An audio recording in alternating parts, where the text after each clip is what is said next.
Hold on, Mr. Pastel is in the waiting room.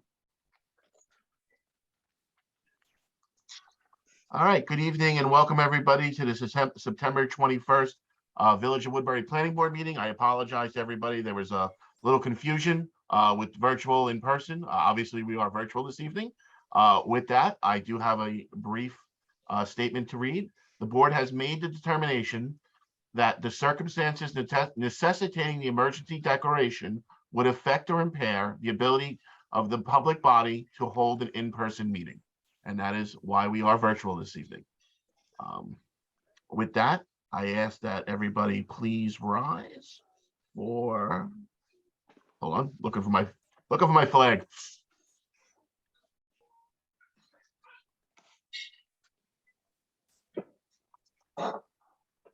Oh, sorry about that. My very climactic. Hold on.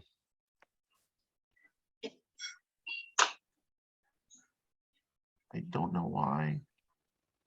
All right, we're gonna have to go without a flag tonight. I apologize. I pledge allegiance Pledge allegiance to to the the flag of the United States of America, and to the republic for which it stands, one nation, under God, indivisible, with liberty and justice for all. Everybody, please be seated.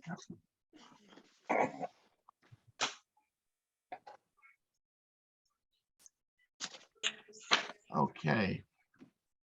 First item on the agenda, has the board had a minute to look at the revised August 17th meeting minutes? Yes. I'll offer a motion to accept those minutes as revised. Second. Second by Tommy. Any questions? All in favor? Aye. Aye. Has the board had a chance to review the meeting minutes from September 7th? Yes. Second. All right, so I'll offer a motion to accept those minutes. Mr. Cottagio, any questions? No. All in favor? Aye. Sorry, a couple more people in the waiting room this evening. Just letting them in. Okay. First item on the agenda, UPS Store Woodbury Pharmacy. Review draft decision for proposed interior alterations to the Woodbury Pharmacy to allow for the use of 400 square feet of an existing floor area to be utilized as a UPS store. Said property is located at 535 Route 32 in Highland Mills and is known as the Village of Woodbury, Tax Map Section 219, Block 4, Lot 4.2. Has the board received a copy of the draft resolution from council and reviewed? Yes. Okay. Should I just go ahead and get into it then? Please. Okay. So after several pages of facts and findings, we get into the very specific conditions. No building permit shall be issued authorizing construction of a structure or internal building development inconsistent with the architectural rendering submitted to and approved by the Architectural Review Board. As part of this approval, nor shall any certificate of occupancy be issued for any structures constructed except in conformance with such renderings. Any deviation from such renderings will require further planning board and or building inspector to review as the zoning code requires. All light levels must be limited to 0.1 foot candles at the property line, so no off-site glare will result. The feature shall meet IDA, LED, or green globes criteria for nighttime friendly or dark sky lighting. Any wall pack fixture shall include non-glare shields. The applicant's freestanding sign will be backlit in whole or lit using the existing floodlights. A timer shall be installed to turn the sign lights off on or before midnight of each day. All deliveries, drop-offs, and pickups shall occur in the rear of the building where deliveries occur for the pharmacy. Prior to the signing of the plans, the applicant shall comply with the memorandum of the village engineer dated August 30th, 2022 to the satisfaction of the village engineer. I'll offer a motion to accept the draft resolution of approval. Oh, go ahead, Kelly. Just one thing, right before the specific conditions, I put in bold italics that the applicant has demonstrated to the satisfaction of the village water department, building department, and village engineer that there is no increase in the use of water with this application and therefore is exempt from the current moratorium. Natalie did circulate the signed form today, so that finding has been made. And so now will not be in bold italics anymore. Okay, thank you, Kelly, for keeping me honest. And now I'll offer a motion to accept the draft resolution of approval. Second. Second by Mr. Pastel. Any questions? All in favor? Aye. Okay. Thank you very much. Next item on the agenda, Woodbury Villas. Continuation of a public hearing for proposed amended site plan and ARB for proposed relocation of the community building and parking lot within the Woodbury Villas subdivision. Said property is located at 4 Central Valley Line and is known in the Village of Woodbury tax maps, section 254, block 4, lot 2. All right. Jay, are you representing tonight? I am here, yes. Okay, just a little update. I know you guys went to the ZBA. You're back from there. Correct. We were last before the board in early August. We decided that a variance was required for the lot coverage. We have gone to the ZBA and that variance was granted last week. So now we were back here for the public hearing this evening for the relocation of the clubhouse building and some relocation of the amenities that were proposed for the lot. Okay, thank you, Jay. Before I open the public hearing, Natalie, I know you prepared a report for us.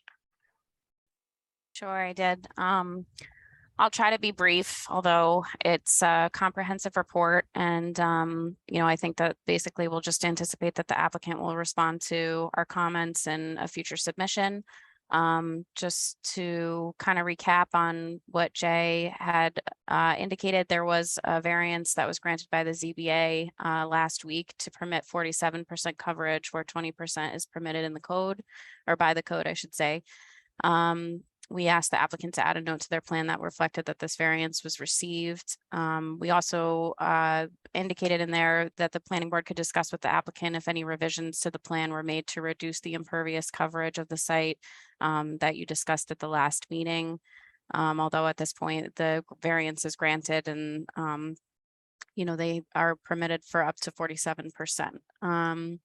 With respect to any remaining bulk issues, we noted in the most recent submission that some of the renderings that were provided for your architectural review showed an awning extending into the front yard, which would not be permitted without variance. So we just asked the applicant to clarify whether or not that's proposed or seek relief if needed. We had comments on the projected water and sewer demand form, which we believe that the applicant can respond to again in a future submission.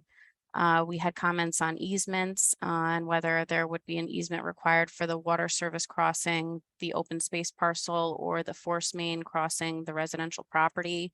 So we'll defer to council on some of the particulars of that. And just for the planning board's purpose, the services, the force main and the water service would not be the responsibility of the village to maintain, but for the HOA's purpose, if parcel ownership prevents access to maintaining or even constructing those facilities, then it seems that there may be a reason or need for the easement. We had some minor comments on the water utility construction. Our comments on sewer were relatively minor, but we did note that, and we kind of discussed this at the last meeting, that the applicant intends to construct a virtually operated gatehouse versus the full-time occupied gatehouse that's specified in some of your approval documents. So we'll defer to council if additional approval by the planning board is necessary. The applicant provided a downstream drainage analysis in response to our prior comments. We've asked for additional, sort of the modeling that would support some of the applicant's conclusions, as well as clarification on drainage areas and soils information that was used in the calculations. The applicant also provided a geotechnical report in response to our prior comments, and that report confirmed that additional information or action by the applicant would be needed prior to developing the site. Some of the recommendations from the geotech were either additional testing or removing the fill and rebuilding the site in controlled lifts or using deep dynamic compaction. So we've asked the applicant to discuss that with you and how they intend to proceed, and also note those on the plans, their intent or how they're going to proceed on the plan. Sorry. The applicant also provided design calculations and drawings for the retaining walls. Again, that was one of our prior requests, so we appreciate the responsiveness. Those plans also require additional inspection, testing, and recommendations from a geotech engineer. And typically you would see these comments and plans, or the planning board would not see these comments and plans. The building department would during their building permit process. So we've recommended some conditions of your action that would require compliance with those plan requirements essentially. And we can discuss that further if anybody has any questions. The applicant is proposing an alternate material for the retaining walls than what is actually specified in prior approval documents. So we've suggested that maybe you would like to see a rendering sort of showing what was approved previously and what they're proposing now. And then ultimately, if you find that what's being proposed is acceptable, then it should be clearly indicated that it's modifying a prior condition of your resolution. With respect to lighting, we did discuss at the last meeting some light spillage along the property lines, and I think the planning board essentially agreed that, you know, spillage onto open space parcels would not necessarily be an issue. However, there are residential lots to the east or plan east of the site. And I think right now there is some spillage as a result of the tennis court lighting. So we've asked the applicant to look at that and modify it so that basically the property lines would see 0.1 foot candles, which is what you typically require.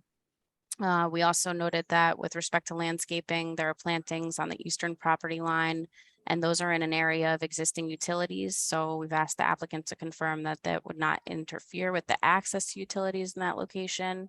And essentially really, if maintenance or adjustments to the utilities were required in the future, it would ultimately result in having to relocate the plantings or replanting them. So might just be preferred to avoid that altogether.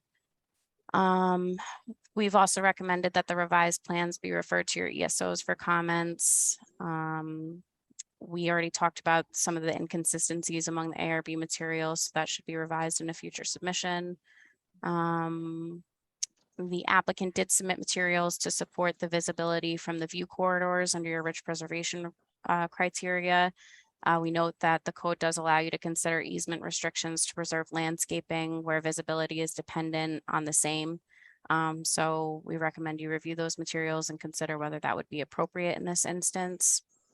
And then the last thing that I wanted to mention, and it's not in our memo, so I apologize, is associated with the swimming pool facilities. So technically they're located down gradient from the vehicular and pedestrian access above the site. So we're considering whether or not the applicant would like to consider how, you know, privacy or visibility essentially to the pool facilities could be managed. And ultimately, if that's going to be, you know, extended fencing or, you know, changes to the fencing height or, you know, whatever mechanism that's going to be, it has to comply with code. So, you know, if you foresee that that could be an issue in the future, then it might as well be addressed now. So that was my long-winded report. Sorry, that's all I have unless you have questions. I have a question for you, Natalie. I Sure. thought we originally spoke about the emergency access road. It was going to be permeable pavers. And when it was presented to the ZBA, it was presented as asphalt. Right. So I think that was part of the planning board's discussion in an attempt to reduce the impervious coverage of the site. And now the applicant has approached the ZBA without that consideration, and I guess it's ultimately received a variance for the 47% that they're showing now. However, I think you can discuss that with the applicant and ask if they would be willing to, you know, further consider that alternate material as part of their site plan. I think that's more than reasonable to come from the planning board. So I can respond to that. We did discuss that at the last meeting. We were looking at ways of reducing some of the impervious area. That did not reduce, or changing the emergency access drive to permeable pavers did not reduce the percentage of impervious below any threshold that would not require the variance. So we proceeded and requested a variance for the full 47% as the plan originally was proposed and is currently proposed. So We did not make that change as it was not going to reduce the need or eliminate the need for a variance. But it would still reduce impervious coverage. It would reduce the impervious coverage.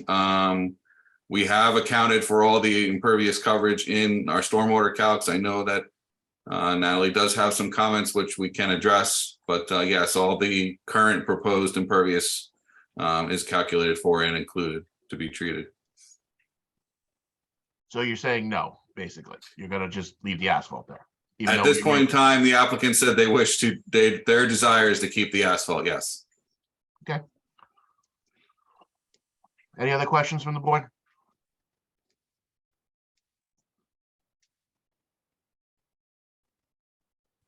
No? No, Yeah. Okay, ahead, Mike. You're I said muted. no, but go ahead, Rich. Yeah, I have a question. When the entire development is completed, what is the total housing count for homes? I don't have that number off the top of my head. The I believe- subdivision was 451 lots. All right, so in terms of number of residents, that may be 1,500 to 2,000, is that correct? When completed? Yeah, the number of population on average, yeah, is probably two to three per residence. Yeah, and again, I'm comparing the community area, the proposed community area, the basketball court, the pool area, you know, to other communities that I've seen. And I'm looking at the parking lot. The parking lot, if you're gonna have that many residents when it's completed, there's not many parking spots. So I'm a little concerned where they're gonna park, looking at all the basketball court, the pool area, the waiting area, tennis court, the proposed. I'm just, what dictated how many parking spots there are? Is it based on the total population when completed? My understanding, and I could be wrong, if either Jay or Larry want to correct me, but I think we were limited by the surrounding open space, that we weren't able to put anything additional in because the open space that surrounds this precludes us from doing anything else. Am I wrong about that? Partially right, yes, but how we got to the amount of parking is basically, just to give you a little bit of background, this community room was already approved when the whole project was approved. And at that point, there were less parking. At the original approval, there were less parking. We added some parking, and we redesigned the whole community area facility. So to answer your question, it was basically approved with less parking, and this revision added some parking. That's number one. How the amount of parking got calculated? It got calculated based on the use of the community center. So it goes by square footage. So there's amount of square footage per occupant, and you determine the amount of occupants, and based on that, you determine the amount of parking. Now, if there's going to be enough parking, it is a community center, which means there are a lot of houses surrounding the community center, and I doubt they'll come with the car. So the people living around it, I doubt they'll come with the car. And there's another community center on the other side of it, but that's for the senior citizens, but that's part of the 451, the 451 units. So basically, again, it was approved even with less parking. This whole change only added parking. And I guess my point is that if we were wanting to add more Yeah. parking, we don't have any more land to do it with because of the open space that's around. All right, again, I just question, I mean, looking at the number of, I'll call it operational facilities, not just the community center. You got the tennis court, the basketball court, pool area, waiting area. There's a lot there. And with a community of 2,000 people, I don't know where they would. I drove up there today. There are not many houses across the street where they're going to walk down to this. This is at the front gate when you walk in, when you drive in. And I don't see people from the top of the mountain or across the mountain walking down to this community center. So I'm just questioning the amount of parking. I'm concerned that they may be parking on the street. That's my opinion.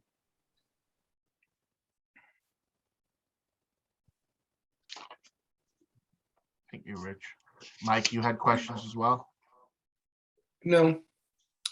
But I was going to say that even if people can walk to the facility, in my experience, if there's kids involved, they're going to drive because of all the paraphernalia. Yeah, Correct. some of them may be dropped off as well. Not everybody parks there. Kids get dropped off. There's all kinds of things that happen, and not everybody is there at the same time. But I guess my question is, there's no resistance on our part to adding more parking, but the idea is where? We literally are surrounded with open space. So while the project was approved the way that it was approved to begin with, we are constrained by the open space that's there. And I am certain that the board is not looking to eliminate open space in favor of putting in more parking, or is that what you all have in mind? Well, there are some other considerations that the board, with your concerns, can, kind of implement on this, approval. You've done that for some other applications within WP3. Obviously, restrictions, parking on the street would be prohibited. The occupancy of the clubhouse is certainly defined by building code requirements. But, perhaps you want to consider whether or not there's any appropriate restrictions on occupants of the entire facility. But again, it becomes an enforcement issue. So I think that that's a good point, Rich. And I think, I'll look into it a little bit further. I was under the impression that the clubhouse actually, as it is proposed now, proposes the same number of parking spaces from the prior approval. So I'll just double check. And, I'll look into that a little bit further, but maybe that's something that the board wants to consider a little bit more. Yeah, another thought here is, I'm not sure if the developer has reached out to the community residents. Again, you have a basketball court, a tennis court, a pool area, a tot area, a community center. Is this all, I know it was planned, but is this all necessary? Maybe they're looking not to have all these facilities and have a little more parking. When I drove in today, I saw the emergency access road and it looked like a big crater. It's going to take a lot of fill to build this thing. Just driving in there. And it concerned me. I said, where are these people going to park? There's only about 35 spaces. And all these facilities, if they're operational, if people are playing basketball in the tennis, in the pool, at the community center, there is no way 35 spaces is going to handle a fully functional center. So that's why I had the question and why I drove there today. And again, like I said, when you drive in off of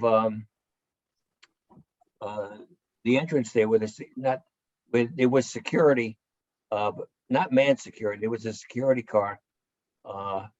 And I drove up to the emergency access road and walked in a little bit. There's a lot of fill required, and I'm just, is there something there that could be eliminated in terms of a basketball court or a tennis court, or is this all necessity that the community really wants? Another possibility would be to go to a permeable access road, and with your variance for impermeable surface, add some more parking.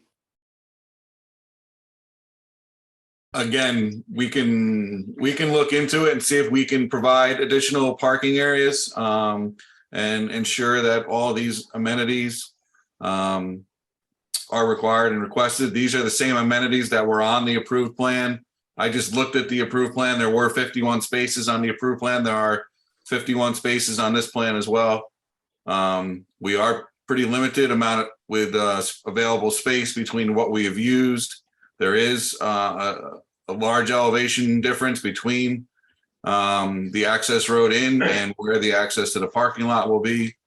And it's my understanding that the open space areas, the open space parcels adjacent to this have already been dedicated and are now owned by the town of Woodbury. So without trying to get it back from them, increasing pavement area and parking area without eliminating features is almost impossible.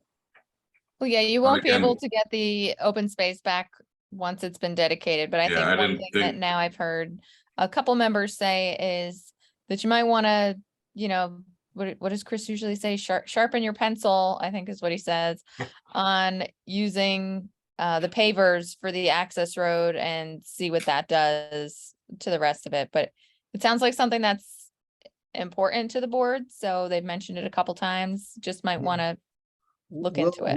We'll take a look. I mean, my tongue is slightly in my cheek when I would say that I shudder to think of what the reaction of the board would be if we chose to get rid of the various recreational elements. I mean, everything. Oh, I'm not talking about getting rid of elements. No, I know that. I uh, know that, Kelly. I'm not talking about what you're saying, but you know, we've been trying to make this work because I remember the comments from the board members that are speaking tonight admonishing us that this recreational center was important, that it needed to be developed, that it had to be done. We had to make sure we did it.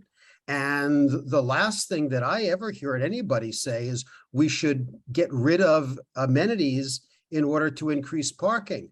I imagine that there's probably a number of people in this development that'll never use the recreational center, but it's going to be there. The amenities are there. The parking is what it's always been, at least. We'll sharpen our pencils. We'll try to squeeze in a little more, but we're not going to create any additional parking by some order of magnitude that's going to make any difference because of the open space. So yeah, we can tweak this to a degree. What are we going to get? Another couple of spaces, maybe? So all I'm saying is that we're trying to do what the board has directed us to do, which is to take seriously the obligation to provide a recreational facility, which everybody has said, from what I have heard, is important for this development to have. So we're doing that. Understood. And the board did also ask you to keep the impermeable space down.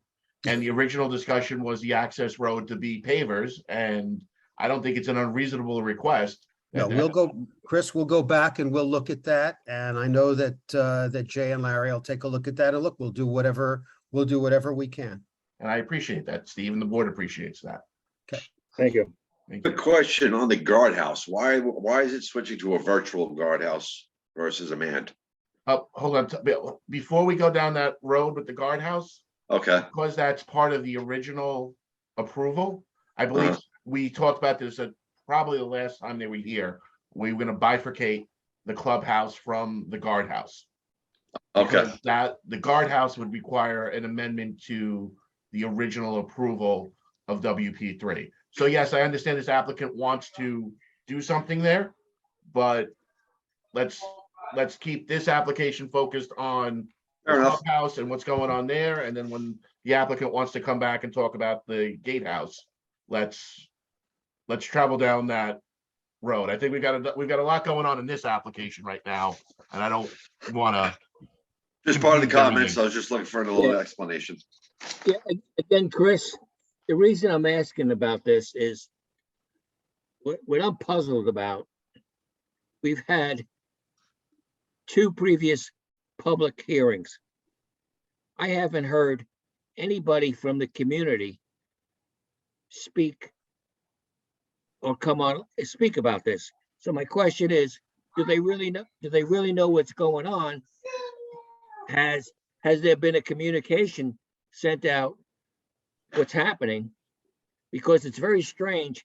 This is the largest community, or one of probably the second largest community in Woodbury, and no one has come online to speak about this recreation amenities facility. So I'm really questioning, has there been a communication sent out to the homeowners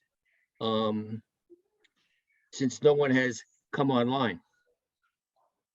To answer that, It's a valid point, but you can also look at the flip side of that too, that nobody's come out at any public hearing and spoken against it either. So you could take it as one of two ways. Nobody cares. I don't mean that in like a very bad way. It's just that people just aren't interested in if it gets built or it doesn't get built, or if there's water fountains or splash pads or paddleball courts or anything like that. And that they're taking that feedback and they're trying to meet the obligations of the original site plan approval, which required that this clubhouse get built. And there are other requirements when the rephasing took place, that in order for additional building to be done or building permits to be issued, they were required to push this part of the application forward and present it to the board and bond, which they have. There's a valid bond with the clerk's office. I checked last week for that, so it's been bonded. So, I mean, I'm just playing devil's advocate here. They're here living up to their requirements per the approval of the original subdivision. I mean, to me, if it's their money, they're building it, they're putting it in. I would presume they know what their families want. I'd hope they're not taking, if we build it, they shall come. But I see you, Mike. Give me a second. It's their money they're wasting if they build it and nobody uses it. Then they've got a vacant building and parking lot and pool that they're spending money on to maintain and electrify and heat and cool, and nobody's there. It's just I guess that's the point I'm trying to make, is we told them they had to meet their requirements. They're here meeting their requirements of the original subdivision approval.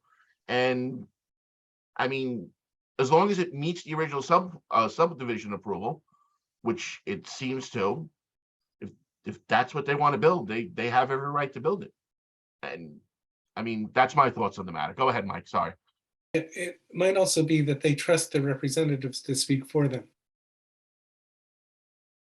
I can a much simpler way of saying that. Thanks, Mike. Right. Also, there's no requirement in your code that mailings be made for this public hearing. There's just a requirement for publication. So the publication was done by the building department, but there is no requirement for mailings. Also, one thing to add, and Larry and Jay can correct me if I'm wrong, but my recollection is that one of the elements of the redesign of this was to create a more sensitive design for the people that would be using this, who are likely in significant numbers to be members of the Orthodox community. And so there were redesigns that were undertaken that made this better designed to be used by that community in terms of privacy and modesty and so forth. So I would say that if no one is coming forward to speak against this, it's because it's been designed with the community in mind. I can relate a little bit, since I live in the community and I speak to the families around it. They are super excited for the 3D in particular circulated around, and probably everybody saw it, and they are super excited about it. They can't wait to get it. They should get built. Now, regarding people not coming out, it's basically all these amenities are set in stone. It's basically part of the Attorney General. When anybody bought into the HOA, it's written as part of the HOA commitment that exactly what needs to be as part of the community room, and everybody expects it, and they understand there's no way around it. But they're just eagerly waiting. It should get built. Everybody saw the 3D, and I saw the reaction. I mean, people ask me, when is it getting built? They know I'm a little bit involved with it. So again, everybody knows about it. I guess they don't have any particular comment against it or for it. So they're not, nobody comes out. Yeah, again, I was just concerned about the number of parking spaces versus, I think there are 6 amenities: tennis court, swimming pool, basketball, community house. I was just concerned about the number of parking, and I didn't want them to be parking on the street because it is kind of narrow. Yep. And it's Well, like it was said, we can add a provision in there saying no parking on the streets, correct? Yeah, we've done it for other approvals in there. We did it Yeah. for one of the schools that opposite side of the street parking's not allowed. I don't think that's a big ask. Yeah. Steve, you did mention with the modesty issues, while you guys are sharpening your pencils, I just want to make sure we're not looking for any kind of fences or sales or the ZBA has had those challenges before for with modesty issues, meaning around the pools and stuff like that. So I just want to make sure that the ask is the ask, that we're not gonna need anything Yeah, else. no, Chris, that's my understanding, is that there's nothing being held back or no, nothing that we're gonna come in and say, okay, we've got our, the borrow from the Middle East, the camel's nose in the tent, and then come in with something else. That's not what's on the plate here. And I trust you, but I just want to make sure that, we're just all on the same page here and it's a Yeah. clear, No, very and clear it's- understanding. It's a fair question. I'm just being equally straight with you. No, what we want is what we've proposed, and that's it. Okay. Does the board have any other questions for the applicant before I open it up to the public? No, Kelly, I know there's some issues with easements and stuff, but I feel like we can address that a little bit after the public hearing, right? Yeah, and I think most of that is something that and Natalie raised it in her memo. I don't need to discuss it. Anything that we do have could end up being a condition, but I would work that out with Steve. And then the gatehouse is a separate issue, so I'm not racing to say any additional comments. We're good. I think Okay. Natalie covered like everything. All right, so with that said, I'm going to open up the meeting for the public hearing on the Woodbury Villas Clubhouse. I just ask that you unmute yourself, state your name, where you're from, and direct your comments to the board, please.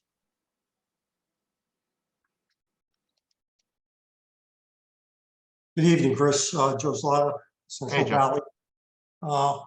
As with Mr. Hartman, also a resident in Woodbury Junction. Let me first address Mr. Hartman's statement that people here know what's going on. That's not true.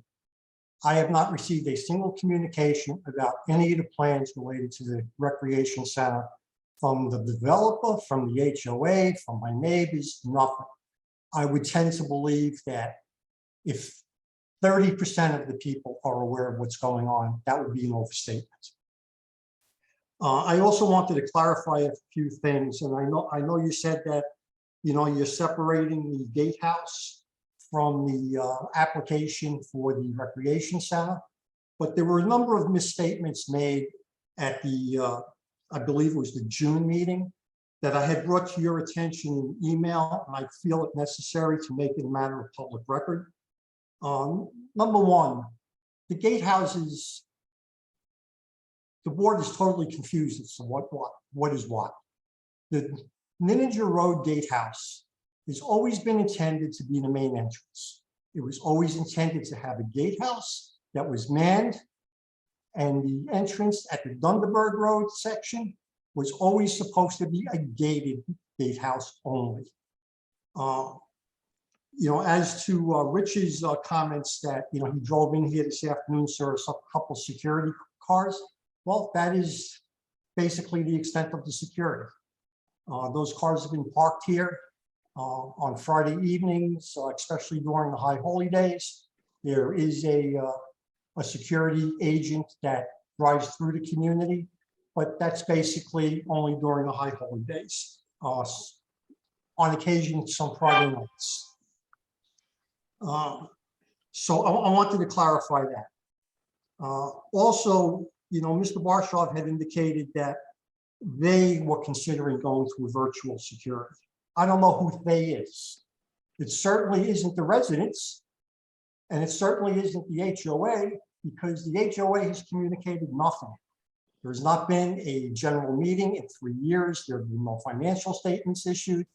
To say that there's an HOA here is a joke. Okay, there was, I know Rich had brought up a question in terms of whether the HOA was aware of what was going on and whether a letter from the president of the HOA would suffice to confirm. Well, the HOA still consists of 3 members of the board that are assigned to the board by the developer. You might as well just ask Mr. Temple to send you a letter, because that board is not acting in the best interests of the residents. In terms of population, it's one thing, I do agree with Mr. Barshaw with. Yes, the community center has been revisited in terms of redesign because of the changing demographics. Yet we talk about the potential of 2,000 residents. Members of this community, people who are on this call tonight, have petitioned this board for larger than what was the maximum size homes in this development due to the fact that they have large families. A population of 2,000, I think, is grossly underestimated. So I think you need to seriously look at how the changing demographics change everything around what the plan is. I heard Mr. Barshaw say that, okay, I don't think you guys want us going to try to take Greenland back for additional parking. What I didn't hear was the possibility of any concession of actual building lots being conceded for additional parking. Mr. Barshaw, Mr. Hartman states correctly that, all of these provisions are stated in the offering plan that's filed with the Attorney General. No changes can be made to that without an amendment to the offering plan. So I would think long and hard before taking everything for gospel here. I think, there was a recommendation by Mr. Pessell at the previous meeting that maybe a history can be provided so that the newer members of the board could get up to speed on things. I think it's an excellent idea. I don't know if it's been done. However, why you would ask the applicant to do that and not request that of the building department, it just befuddles my mind. There is plenty of information out there.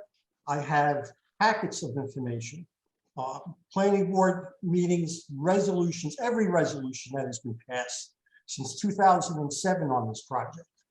This is all a matter of public record. In terms of the HOA and what it controls, the HOA controls very little in this development. There are a handful of roads that have been deeded over to the HOA and the senior recreation center, which 11 years later has still not been completed. Other than that, nothing else has been deeded over to the HOA in my findings in searching with Orange County property records. So, I ask that people really take a look at things and dig into the facts and make sure you understand what's being requested, what's gospel, what's being omitted, because it's not what's being said that is not necessarily true. It's what's not being said. It's not indicating that there's a huge change in the demographics that is going to increase the population.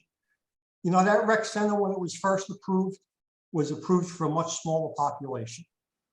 There's no doubt that the property set aside for that recreation center is going to be sufficient for the population that's here today. And that's all I have to say on this. I felt it important. I made my concerns known in an email to you, Mr. Gerber, but I felt it important to make sure that this was a part of the public record.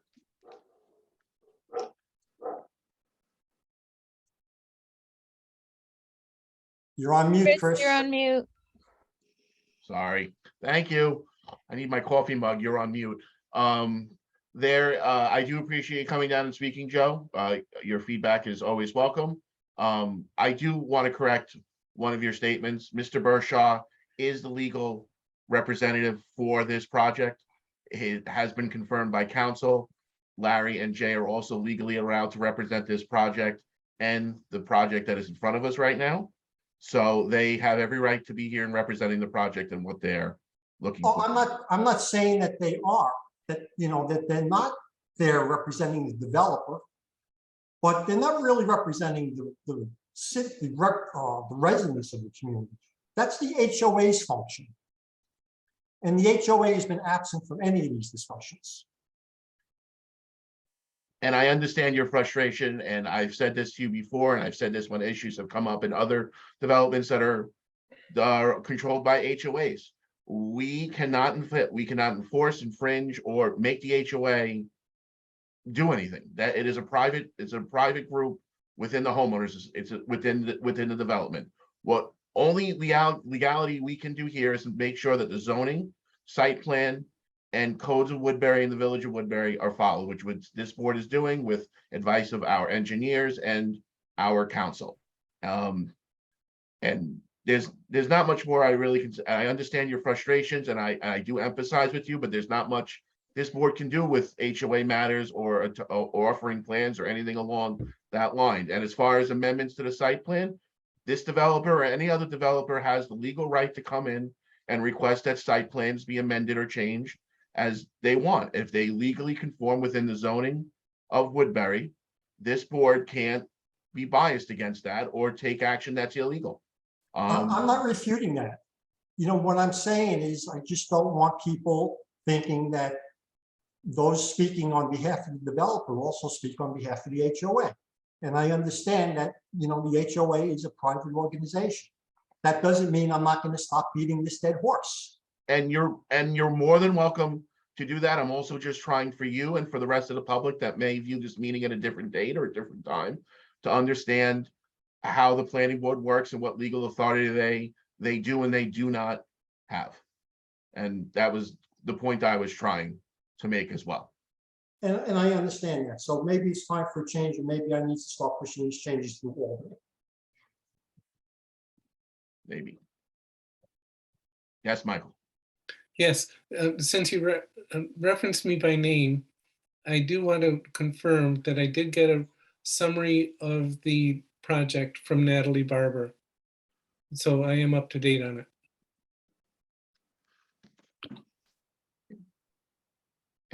Anybody else wishing to speak on this matter for the public hearing tonight?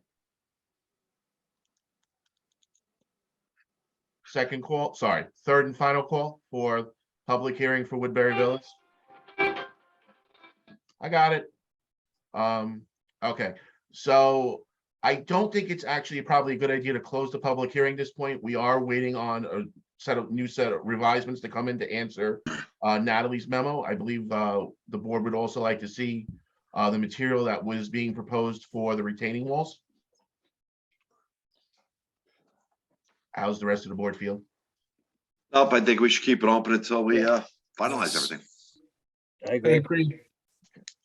Steve or Jay, how long do you think? 2 weeks, 4 weeks? Just so I can reschedule the public here, continue the public hearing. Our intent would be to resubmit within 2 weeks addressing Natalie's letter. Yes. Okay, so that would be for the 19th. 19th, I was gonna say, right? And Jay, you're comfortable within that period of time that whatever pencil sharpening needs to be undertaken can be accomplished within the same period as well? Yes. Okay. So I'll offer a motion to extend the public hearing to October 19th, 2022. Second by Michael. Any question? All in favor? Aye. Okay, we'll see you guys back on October 19th. Thank you very much. Have a great evening. Thank you. Thank you, everybody. Sorry, I gotta switch screens for a second. Hey, Kelly, before everybody jumps to something else, I'm going to give you a ring tomorrow and update you on another matter that you know was going on today. I'll give you a ring tomorrow. Okay? I appreciate it. Thank Okay. you. Okay. Bye-bye. Okay, next item on the agenda is KJ Water Treatment Facility. They have asked for a continuation of their public hearing. They are still waiting for the New York State Department of Health and Orange County Department of Health to answer some pending questions that they have. Kelly, is there, I know we got to keep moving the motion, keep extending it, but is there a way legally we can just keep the public hearing open, but wait for them to tell us when they've got everything back? So we just don't keep carrying it on the agenda until we're. So what you can do is you can move to close the public hearing and have a motion to reschedule the public hearing when they ask to, but then you're closing the public hearing. Should I You're just move it supposed to out a have a month? public hearing. Yeah, it's supposed to be set to a date certain. I know some places don't, but it is supposed to be set to a date certain. I did follow up on this matter and for the rest of the board, and I did let Chris know they have made application to the state DOH. They did get comments back. My understanding was that comments came back like 5 weeks ago. And so they're trying to coordinate getting responses in. So maybe November, you think I should push this? Yeah, I would say push it out like 2 months because, push it out like 2 months. And if they request it again, I'm going to speak to their attorney about just closing it. And then they can request a new public hearing at such time that they are ready. All right, so that would be November 16th then. All right, so I'll offer a motion to extend the public hearing for the KJ Water Treatment Facility to November 16th. I'll second. Second by Tommy. Any questions? All in No. favor? Aye. Aye. Thank you very much. Okay, next item is God's Grace Ministry. This item has also been removed from the agenda for this evening. The applicant actually has a negative escrow account, and we need for that to be replenished until we can move that application any further along. Next item, shops at Woodbury. Wait. On that one, I noticed that the non-conforming sign is still up. Yes. Okay. The building Should- inspector, and I did speak with the building inspector about that.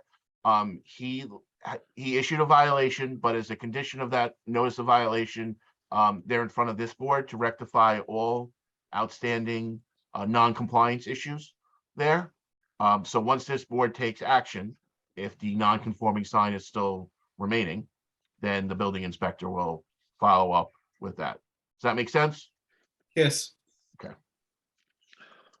All right, next item on the agenda, shops at Woodbury, building 7 and 8, ARB, review and discuss proposed site plan and ARB for building 7 and 8 located within the shops at Woodbury Shopping Center. Said property is located at Losi Lane and is known as the Village of Woodbury, section 5, block 1, lot 34.1 and 34.22. All right, so before we get into this application, I know Natalie has a very extensive report on this one as well. I want to kind of level set here. This application was approved by the board 18 months ago, give or take, where it went through site plan approval. The agreement there was that once site plan approval was done, the applicant would come back for individual ARB approvals for the pad sites and for all the other sites that are there. We have received that ARB approval. As Natalie will go over in her memo, that ARB approval contains site plan changes as well. Now, this board understands that based on the applicants or the businesses that are coming in, minor site plan changes may need to be addressed and changed. Now, I guess either a blessing or a curse, this board is lucky enough to both be the ARB and the planning board. So we can kind of switch our hats back and forth and kind of dive down this road. Most other boards, you would be sent back to the planning board or back to the ARB board for those amendments. Before we get too far into this application, I want to make it perfectly clear. This board will not tolerate or take into apart modifying an approved site plan or conditions that were agreed upon 18 months ago because things all of a sudden start to get changed. While there are certain things that can be considered dis minimis and be taken as field changes, we're not getting a site plan review and approval here again. If that needs to be done, I'm going to make a request to this team that's representing Aaron. You guys sit down, figure out what it is you need, what needs to change in the site plan, and you come back and you look for that. I don't want to waste anybody's time. I don't want to waste any more of the applicant's money or resources of time as well going back and forth. With that said, Natalie, why don't you go ahead?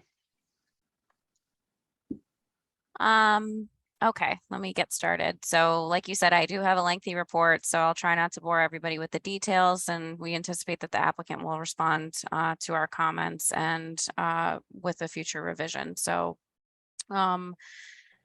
Chris, you already said it. The board granted an approval for the commercial center last April. Most recently, you reviewed an application for ARB for the retaining walls to support the infrastructure development of the site. That's phase 1. This submission is for ARB and amended site plan approval for the 2 buildings, 7 and 8, that were listed within phase 2A of the previously approved plans. And it also contains the pylon sign plans, which were required as part of your resolution last April. We also kind of noted in our memo that because this is sort of the first of many of these applications to come with the other buildings within the site, that it might be helpful to kind of establish some expectations up front.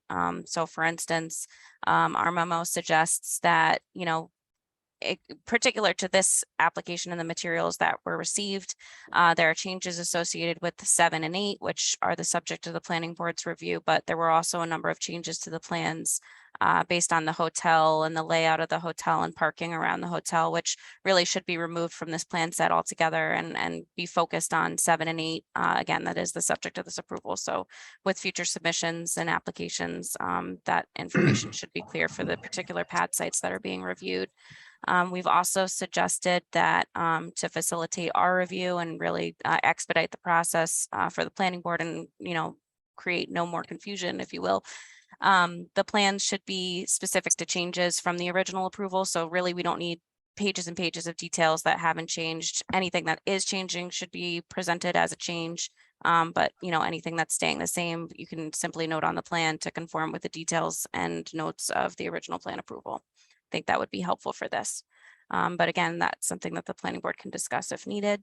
The other thing that I wanted to also suggest, and I don't think I actually maybe clearly indicated in our memo, so I apologize, is that at the end of this approval, because for instance, phase 1 has not been constructed, so there, phase 1 is the utility developments as well as the site developments.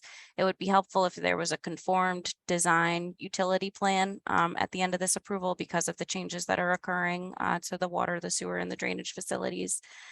So again, that's just a recommendation. And I think, again, it'll help the whole process.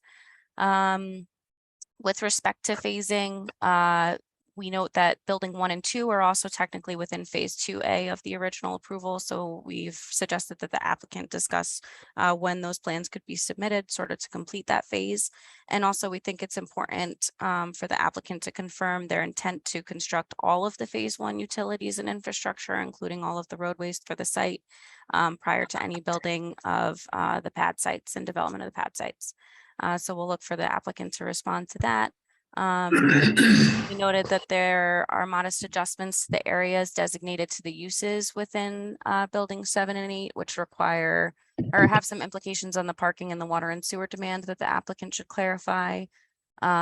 We also noted, again, I try to be brief, and here I am rambling, but bold criteria. Natalie, I don't want to interrupt you, but there's no reason for you to be brief. Half this board wasn't here for the original site plan approval. Right. So, the devil really here is going to be in the details. So Sure. please. Okay, fair enough. Don't apologize at all. With respect to the bulk criteria, this plan submission shows some changes to the impervious coverage that was previously approved, including additional hardscape areas within the front of this building 7 and 8. We did some quick calculations and think that there's some clarifications that are required on the plan. And again, I think some of this has to do with the changes that were made on this plan for the hotel that really aren't supposed to be there, in my opinion. So the applicant will need to kind of go over that a little bit, and we'll say sharpen our pencils on that, just so that the board can consider what was approved, what's being requested as a change, and also just note that variance for coverage was previously granted as part of your April 2021 approval last year by the ZBA. So the applicant will be held to that limitation unless, again, additional relief is required. The prior approval had certain assumptions regarding the customer service area that were used to develop the prior parking count. So we've asked the applicant to confirm those assumptions with floor plans if they're able, and then confirm their calculations again. Those details are in the memo, so we'll look for a response on those. Your prior action also specified the maximum number of seating for each space. So if that needs to be adjusted, it'll have to be clearly noted in your resolution if you move to act on this application. We've asked for supporting and clarifying information on the projected water and sewer demand form. Although, again, for this site is going to be served by the Village of Harriman for water supply. The Village of Woodbury is the responsible entity for providing sewer service to the site. So with respect to our comments on water, we ultimately defer to Harriman's engineer, who I know was very involved in the prior review process for the overall site plan, and this should be referred to them for their comments. I assume that the applicant is facilitating that already. But we did want to note that there are changes to the hydrant locations, and also part of your prior approval indicated that when the standpipe locations and the fire sprinkler rooms were decided for these buildings, that they should be specified on these individual site plans and also reviewed with the ESOs. So ultimately, that was a long-winded of saying this should be referred to the ESOs for their comments. The sewer, obviously there's a Starbucks that's being proposed in a grease trap. So we've asked for some details on that so we can review that with the sewer administrator. There are some requirements in the code that the applicant should comply. We provided comments on the drainage facilities and asked the applicant to confirm compliance or revise the previously approved SWIP as necessary. We had some comments on the grading plans, which again, we'll look for the applicant to respond.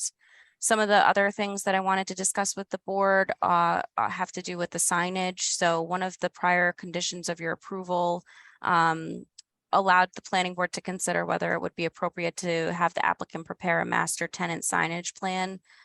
Woodbury Common has something like that, just for reference. If the planning board would like me to send that, I can kind of show you what something like that looks like.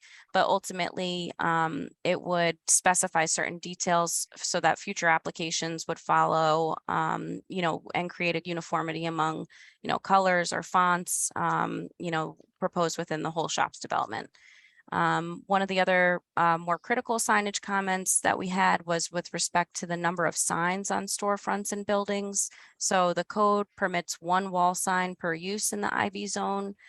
So we've asked the applicant to clarify whether or not they would anticipate signage on the rear of the buildings in addition to the front, and also note that the Starbucks renderings show multiple signs on various facades. So technically that is non-conforming with the code and may require a variance. We also had some comments on the freestanding sign, and specifically related to the calculation of sign area. So technically the sign width that is greater than 18 inches, you would have to account for both sides of the sign and area. And then again, that pylon sign would be non-conforming per the code. So we'll ask the applicant to look at that a little bit closer. We provided some comments on the site and pedestrian circulation for the planning board. And I know Phil is here, your traffic consultant. So we ultimately defer to Phil on those issues, but those are some things for the applicant to consider in future submission. We noted that a revised landscaping plan appears to be necessary. We had some comments on the dumpster enclosure, and those are more technical that we think that the applicant can revise their plan as needed. And then similar to signage, since this is the first ARB application for this site, it sort of sets the tone for the site. So I just wanted to note that something for the planning board to consider, as you review the ARB materials that were submitted for this building and how that would impact sort of the rest of the site development. And then otherwise, I defer to council on your public hearing, seeker, and waivers for ridge preservation. And that's all I have, unless you have any questions for me. No, but that was a great lead. I mean, they may, but I'm interrupting because it was such a great lead in to defer to council. So I'm going to jump in. I just kind of want to refocus like why we're here tonight. And Natalie and Chris both mentioned it. It is an ARB application. So I want to put all that site plan matter aside for right now. I'm sure the board, I know I did when I first got the plans, was very confused because I thought what we were going to be getting was a rendering, the colors, and an ARB application. And for these two buildings and the signage information. So I think what the applicant should do is to resubmit, but only those documents. This is just for ARB and ridge preservation for these two buildings. I don't want to get distracted with the site plan elements with details that don't apply and hydrants that are moved or whatever, because that shouldn't be what's coming up now. If you do need, like the chairman said, changes to the site plan, lump them together and ask for whatever you need. But for right now, to get you moving and to get the project moving, you're here for ARB. So that being said, as far as seeker, just for the board, you previously performed seeker for the entire project and the buildings proposed are consistent with the board's prior action. So again, the board can reaffirm your seeker finding statement, similar to what you did with the retaining walls. And I'm going to continuously refer to the retaining walls because that's sort of how this application should be treated right now, because that was for ARB. This is for ARB. The project was referred to the county for GML referral. And I think that we got it back as local determination. Natalie, do you remember that? I just couldn't find it today when I was trying to grab that information. But if not, I can get it from the building department tomorrow. And lastly, the public hearing. The public hearing is in the planning board's discretion for both ARB and ridge preservation. As you know what those waiver provisions are, because I provide them to you each time you have one of those applications. You can certainly do that upon a determination that there's no apparent significant impact to their surrounding neighbors or neighborhood, given the mass or architectural features, of the proposed project. So you can waive that if you would like. But I just wanted to, again, for both the applicant, the board, and the consultants, kind of refocus this application to ARB, which is what it should be, instead of trying to mix it with amended site plan. Kelly, I just wanted to talk to you a little bit about this in front of the board because of some of the things that were submitted with this application. I mean, they did submit an application for an amended site plan, and technically part of the resolution requires an individual site plan review for these pad sites.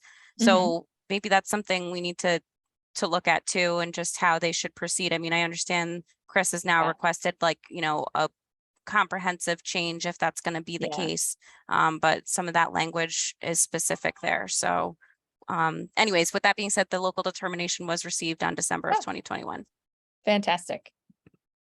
Well, that's where I'm coming from. And I think I just want to make it streamlined for the board to move forward. And even if it requires individual site plans, and I'll pull up the resolution. I don't have it memorized, if you can believe it. I don't have it memorized. But regardless, there are a lot of features that the board spent a lot of time on looking for the entire project. So we don't want to have, continuous changes, but just to kind of, again, refocus the project and the application. And then I'll turn it back over to the board and see if they have any questions for Natalie and everything. Well, what Kelly said, does the board have any questions for Natalie? I have one question. Yeah, go ahead, Mike. Yeah. Does this stormwater drain go into the Woodbury Creek and Moodna aquifer drainage system, or down into the Ramapo? You're talking about the stormwater drainage. So the applicant has a series of infiltration systems and one detention system. I think that ultimately discharged to the state's drainage facilities. Kevin, the ultimate discharge? That's correct.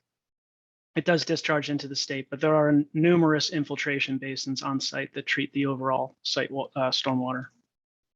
And does it go south into the Ramapo or north into the Moodna? To the Ramapo. Okay, thank you. Any other questions for Natalie from the board?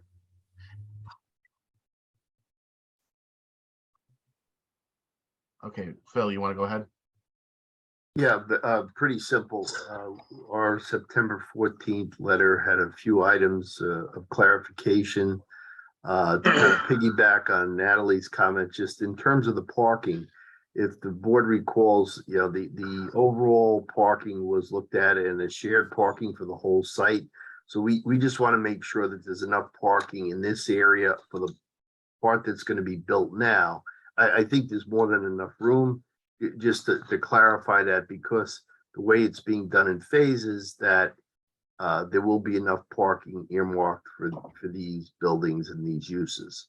Number two is in terms of, since the sequencing changed a little bit and really ties into the infrastructure question, the access road and coming in and kind of separating that out, we would like to see some kind of a work zone, traffic control plan, and then I think the building one, which won't be done until the future, how that'll be separated out. So, people that are going to these buildings, are not accessing parts of the site that are not developed yet. So I think it's pretty straightforward kind of comments. It's just the sequencing, I think, changes some of the thought process on it. And then the only other item was if it hasn't already been provided, just a copy of the notice to proceed or work permit from New York State DOT. Phil, I have a question for you. In your expertise in this field, when sites like this are typically built and all of the pad sites aren't built out, how does that get handled to make sure there's always adequate parking and flow, construction and building and opened and maybe non-open pad sites? And yeah, so typical two things. First, with the parking would be to just identify the uses and the amount of parking that would be needed for those uses. Okay, so when you look at the overall site, there's a number of spaces total.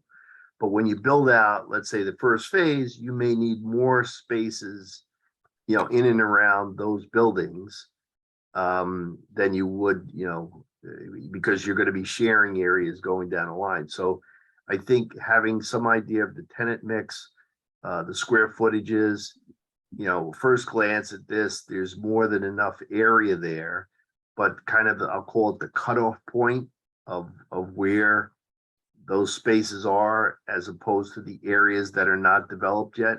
I think that just kind of has to be panned out. In terms of accessibility and keeping areas closed off, typically you would have, like the site development plan indicating the boundaries of where, there would either be fencing or what means of keeping the public out of areas where they shouldn't be. Understood. Thank you, Phil. And of course, the access road coming in, if you look at it building from, right to left or east to west, you kind of coming in off of Losi Lane, you're going to have an access road that'll feed over to building 7 and 8.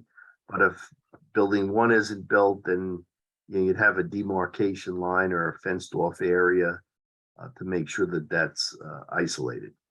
And is that unreasonable to have an applicant mark that on a plan when it's submitted to the board or to the building department for review? No, I think it's not that difficult to do, and I think it's important.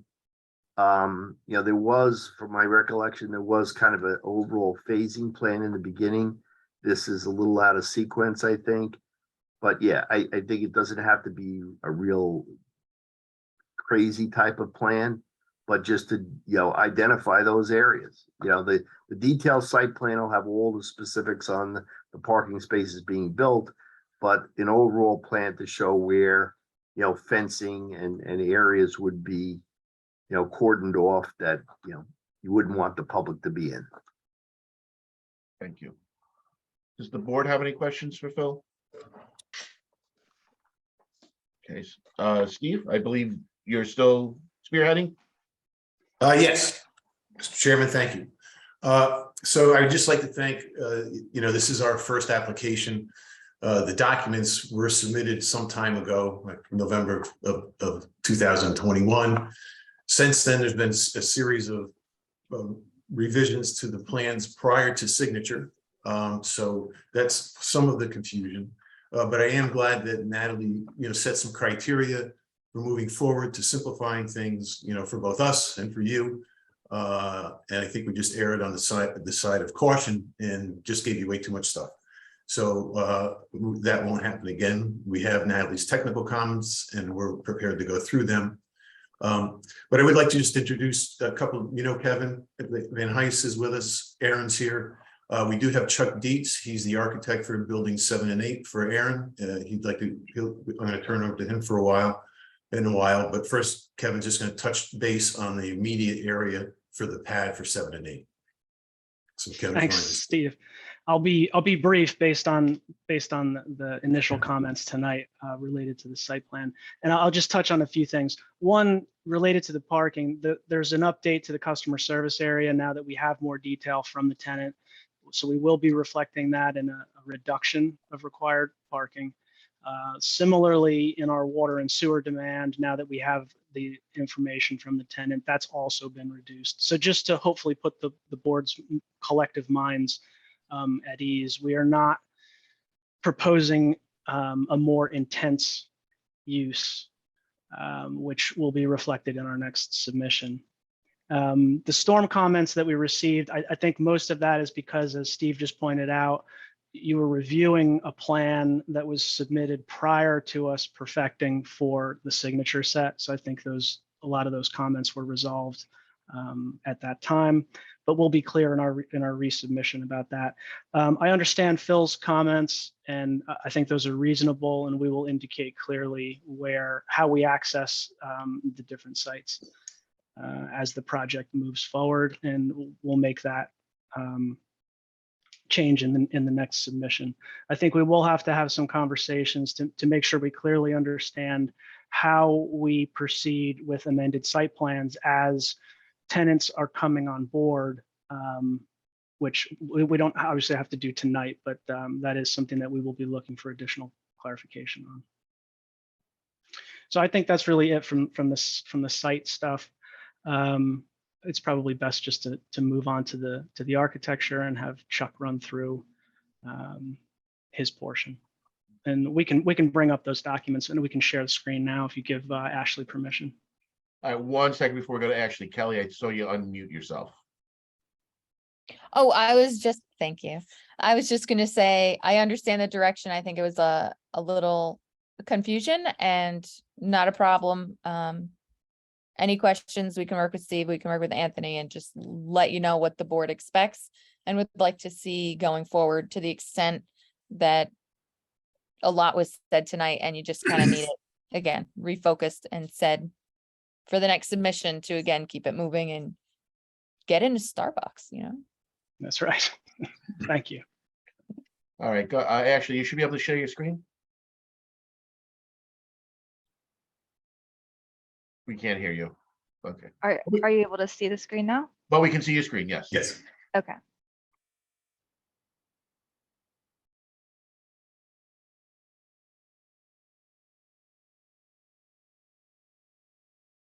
I think, Chuck, are you going to? Chuck.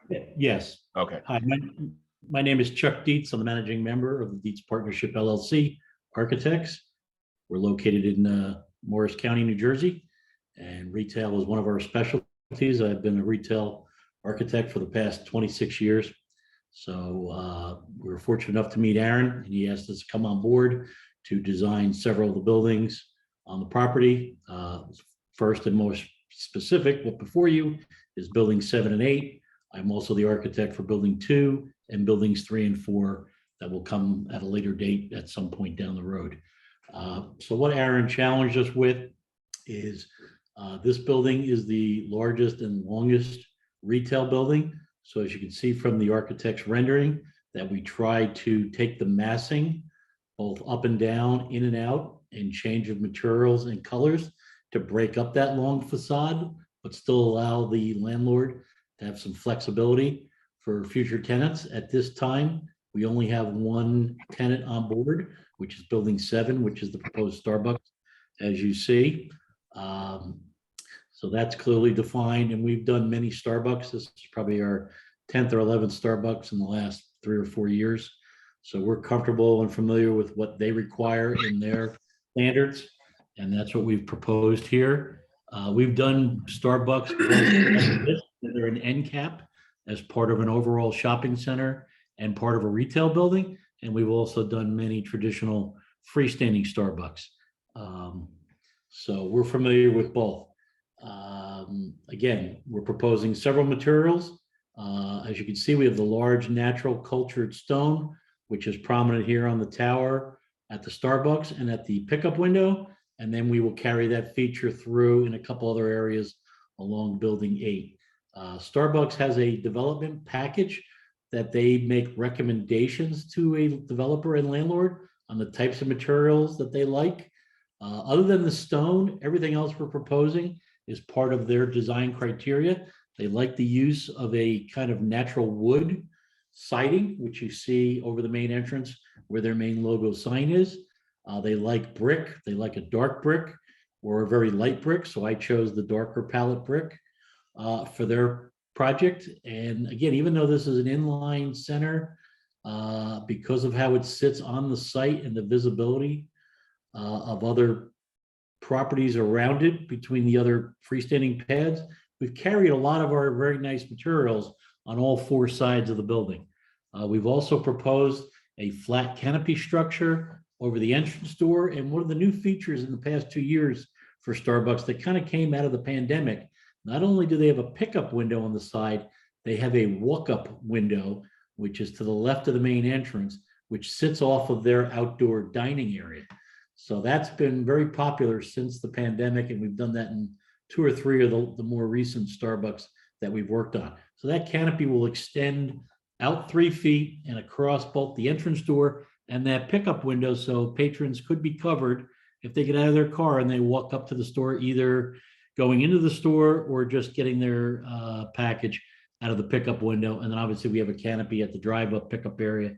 When you put your arm out to grab your coffee and what have you, you'll be protected there as well. We've introduced a unique feature, which is the top kind of metal canopy, just to kind of give some flair and style. It'll mimic and match the same material and colors that you see at the canopy down at the lower elevation. We've introduced some decorative wall lights across all the buildings. So that could be a unifying feature. Even though we've changed some of the colors of the materials, in itself, they're the same materials. So you can see the very next building, that's a horizontal siding. So it's the same natural wood siding like Starbucks has, just in a different color to try to break up the facades. Again, we've featured a large roof cap similar to what's on Starbucks. I use Starbucks as kind of the main design feature and then picked elements from that to carry through the rest of this building. And eventually, when you see the other buildings that I'm responsible for, you'll start to see some of these same features as well. The developer, Aaron, kind of asked us, and that's why he brought us on, is because he has some national tenants like Starbucks, he wanted to try to create a comprehensive and contiguous design throughout the property. So with the 3 or 4 or 5 sets of buildings that I'm responsible for, you'll start to see as we go through this process, some of these similar features carried throughout. So again, we don't have any other tenants for Building 8, but we just proposed as much flexibility, not knowing who they are and where they're going to want their door, that the developer will be able to kind of accommodate a tenant when he comes into these spaces. We used our best idea of how these spaces might break up.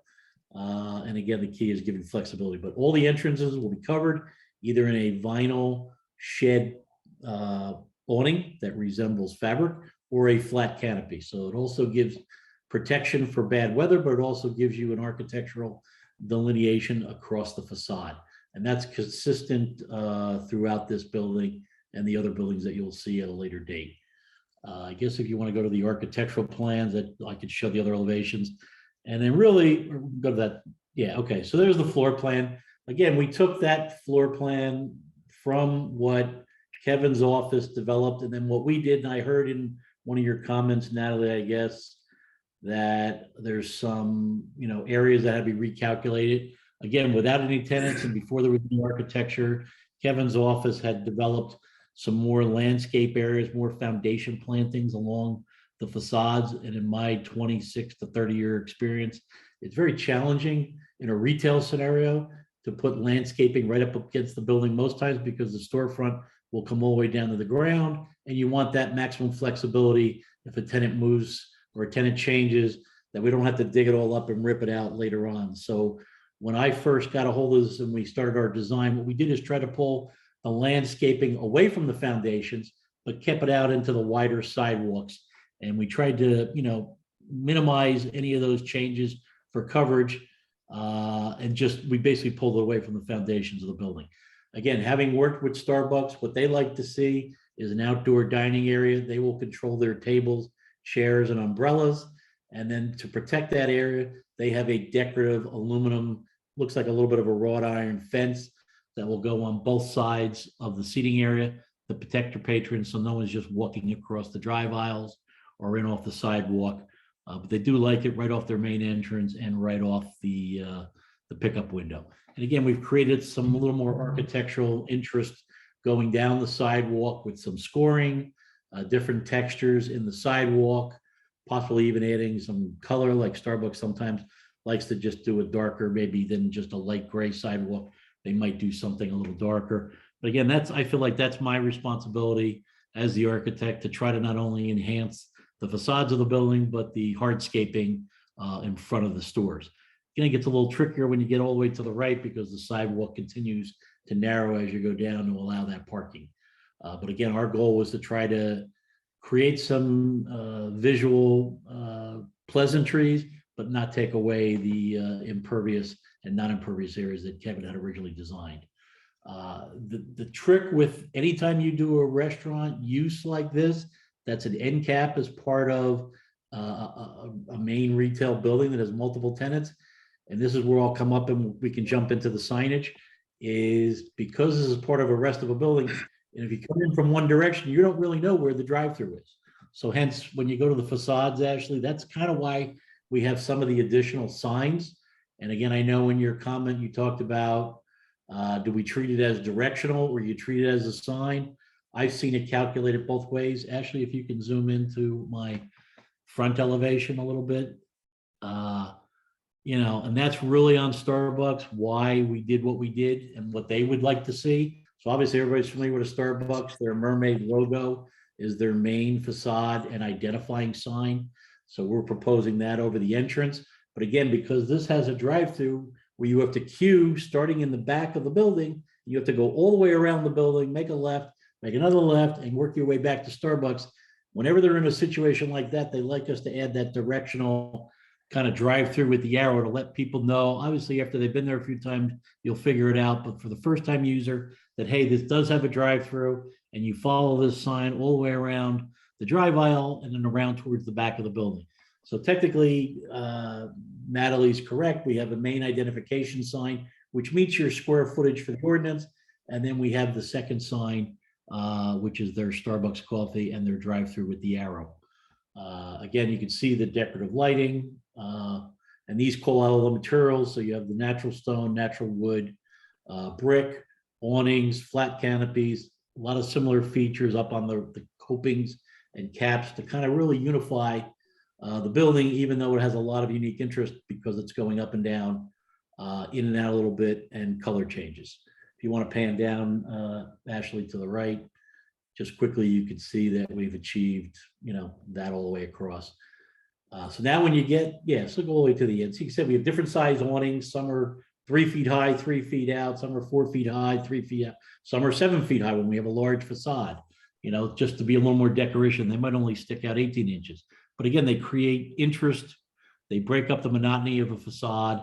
And I think they're just a great visual addition, not only to keep patrons dry, but as an architectural element and feature. So again, as you can see, that's what we've carried through. If you go to the elevation below real quick, Ashley, that would be the rear elevation. Again, we didn't do all the ups and downs, but we do have this cultured stone base that's continuous around the sides and the back, which is a unifying feature. up to a certain height. I think we're at least 10 feet tall. We've done a very durable material, knowing that we're going to have cars in queue and people in the back. So we put a very durable material with the brick up to that 10-foot line. And then we've introduced the stucco and ephes finishes with score lines above that 10 feet. So, you know, they're hard to be attacked when they're at that height. So I usually, if I do stucco or ephes, I like to keep it up above that 10-foot line. But again, it'll be an accent color. We've introduced the score lines. I think it's a very nice feature for the back of the building. We're showing a parapet there. And Kevin's plans will pick up all our roof stormwater, and they will be taken off the building through a scupper, down a downspout, and then tie into the storm that's shown on Kevin's. So we do have a parapet that will help screen any of the rooftop equipment in the rear. And then you can see in the distance of that, all our parapets are much higher. So that will provide even more screening from the real main front and parking lot side of the project that will really help screen all the individual rooftop units that go along the building. I guess, Ashley, if you go to the top, I think that's the Starbucks. Well, then we'll jump to that last elevation on the bottom. Yeah, so this would be once you've sat in the queue and you've made your order and now you're ready to come around to the pickup window. Again, you can see we have the stone base, the brick, and then the vertical wood siding. You pull up to the pickup window, canopy there. They will give you your order, and then you can pull on out and keep going from there. But again, we've really tried to treat these buildings aesthetically pleasing with these architectural materials all the way around. And then actually at the bottom of the page, which is the far, do the same thing. And then I'm sorry, I should go back up in a second. Again, you see we turn the horizontal siding, awning, storefront, brick, and stone. Again, because this side of the building has visibility throughout the rest of the site, we would like to ask the board to consider putting a second sign for this end tenant. So they're entitled to their one front sign, but because we have a tower feature that does face out towards the parking lot of the rest of the property, we considerably ask if the board would see fit to, allow us to have that extra sign. And then actually, if you go back to the top again, as part of the note that was brought up about the additional signage, again, as you come around the building, you have the Starbucks sign, and then the rear elevation, again, you have the two signs again. Sorry, Ashley, if you go down to that rear at Starbucks. So I think it is a total of 4 Starbucks signs / directional. So again, they're identifying themselves with their mermaid logo. And again, you're still behind. You don't really see the pickup window while you're in queue. Again, it just gives you that clarity for the drive-through. So you can classify it either as directional and or a true sign. It's not saying too much on there, I think. And the tenant really likes it for lack of confusion for their patrons coming to a window like that when it's, part of an end cap on a shopping center. It's not even announcing the Starbucks. It just says drive-through. So like I said, other municipalities, I've had them count those as directional signs. I guess, Ashley, if you can go to my last page. When I'm also tasked with designing a good part of the shopping center, and we come up with a comprehensive architectural theme with materials and colors, when we have the opportunity with either ground-mounted signs or freestanding signs, we think they should be as beautiful as the buildings that we design. So as you can see, we try to incorporate some of the main focal materials on the property. So the large cultural stone will be the mass structure that will hold this sign. Again, with the mimicking steel kind of coping at the top, where we thought we could maybe come up with a logo if that's what the client wants to do, and put the name The Shops at Woodbury at that point. And then we've done this before. I know sign makers, they can make this as a metal internally illuminated cabinet, but they do have the ability to put that wood grain on there. So that's our intent, even though it's an internally illuminated cabinet. If they can, we give them samples of the wood we're using. We're doing it on another project in New Jersey. They can actually mimic through their photo imaging that wood look right on the face. So you're not seeing that kind of white, milky white, blank plexiglass face. So even if a tenant doesn't have a name yet because they haven't occupied every building, you're not going to see just that plain blank white, milky white panel with no sign on it. you'd have this nice wood look, which mimics what's going on in the shopping center. Again, we didn't put any particular order. I'm not sure what the landlord has in his leases, other than the hotel who gets kind of the top slot. So we put them at the top. And then for now, just for purposes, just to show you the tenants that I'm involved with, other than the McDonald's, we have the Starbucks, Aspen Dental, which is part of building 3-4, Chipotle is part of 3-4, and Well Now is building 2. Like I said, I have the McDonald's logo, but I'm not obviously doing their building. And then we left slots for some of the other buildings that come in at a later date. And I guess my question would be to Natalie, if you slide a little to the right, we did read your ordinance where it does speak about not counting structures. So we believe just the sign area falls within the requirements. And as you can see at the very top, the structure itself is actually only 18 inches wide. So I wasn't sure if I was misreading or miscalculating for you to write that comment that said we were beyond the 18 inches. Hence, we'd have to count both sides of the, of the facade as part of our sign area. That 2 feet is actually just that metal ring that runs around the top. That's really not any part of the signage. We could reduce it if we need to, but the physical structure, which is stone, which will have the steel columns and the foundations below it, that'll carry our sign panels, actually is only 18 inches wide. So if I'm misreading your ordinance, obviously let me know and we can look at recalculating this. But that was my intent, knowing what your ordinance requirement was with that minimum or maximum depth.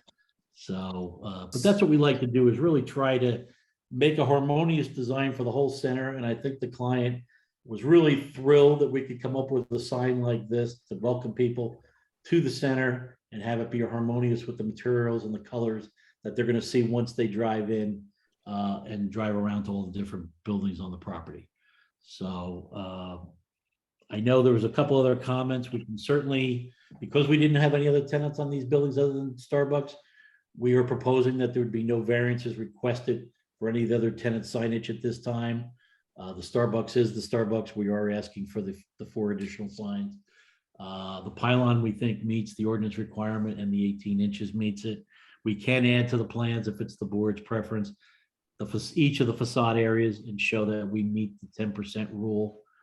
That's not a problem. We usually do that anyway. So I think we can meet very easily any of the comments that were in her letter that are with regard to architecture and signage. And I have in the past, and I could certainly talk to the applicant, and I'd welcome what you had the developer do over at Woodbury Commons. But I've done large mixed use centers before, and I have designed a comprehensive sign package.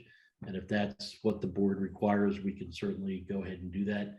And if you want to send us an example, so we kind of give you what you're looking for, we could certainly tailor it to those standards and specifications. Even though I'm only doing the 3-4 buildings that I mentioned, I could certainly be tasked to put a comprehensive sign package together for you.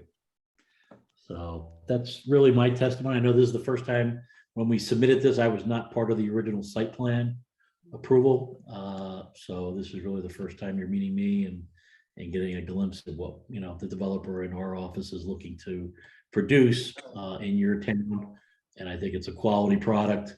And I think this gets approved, it gets built, and the client can fill this with all the right tenants. It's going to be, just a successful and exciting project, kind of going hand in hand with what's diagonally across the street at Woodbury Commons. It has great visibility up on the hill. I have been to the site several times, so I'm very familiar how this site sits, in your community and off the highway road system. So that would conclude my direct testimony, I guess. Chuck, how tall are those rear and front parapets? They're between 2.5 feet to 3 feet tall. Starbucks usually sets the tone at a minimum because they know the size of their units. So they usually mandate a minimum height for a parapet that we kind of followed, and then we just brought it across for all the retailers to use. If in fact we thought the units were going to be visible, there is another series of kind of screens that we've used over the years that get clipped to the unit. They don't actually penetrate the roof, and they come in all kinds of colors, and they look like siding, and they're wonderful. And I've used them, for 15, 20 years as a type of product. And so if it was the board's pleasure, or whether it's the planner or the engineer feels like they still think the units might be visible, we could certainly introduce those types of screens. Like I said, the front with the taller parapets, I don't think there's any way you're going to see the units. The only thing would be is if you're concerned about what it might look like in the back.